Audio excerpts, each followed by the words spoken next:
Before the sun rose, the African land was already awake. Vast fields stretched endlessly, silent witnesses to generations of pain.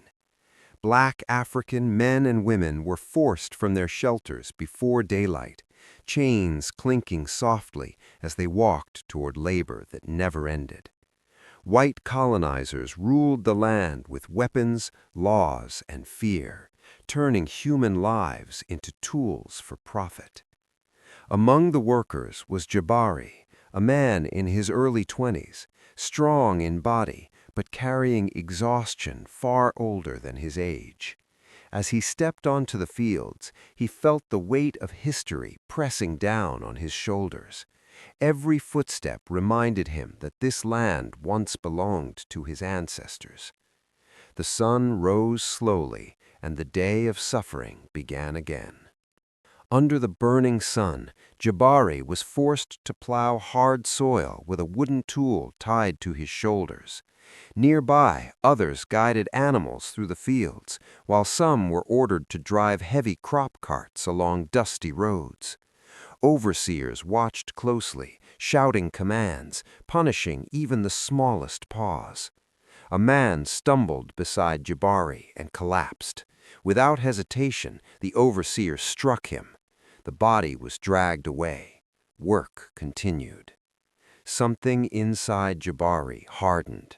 He realized that survival alone was not living. That night, bodies lay on the ground, too tired to move. An old man whispered stories of a time before chains, when people chose where to walk and where to sleep. Jabari listened carefully, knowing these stories were dangerous but necessary. Memory became resistance. Days passed. Jabari was assigned to drive a loaded cart carrying crops to storage sites. As he traveled the roads, he memorized paths, guard shifts, and places where the land opened wide. Every journey taught him something new. One afternoon, without warning, a worker ran into the tall fields.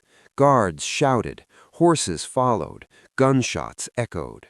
The man disappeared. That moment changed everything.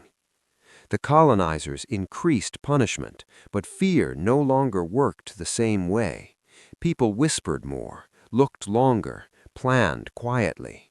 Jabari understood that freedom required timing and unity. One night, Jabari spoke softly to a small group. No speeches, just truth. When the carts move at sunset, we go. No one disagreed. At sunset, dust filled the air. Jabari jumped from the moving cart. Others followed. They ran through fields, chains rattling wildly. Horses chased them. Fear followed them. Some fell. Some kept running. Jabari crossed into the forest just as gunfire rang behind him. Silence followed chaos. Hunger replaced fear. Freedom tasted uncertain but real. Days passed in hiding. Some escapees returned for family. Others were captured again. Jabari stayed hidden, carrying guilt and determination together. Captured runners were brought back publicly, broken but alive.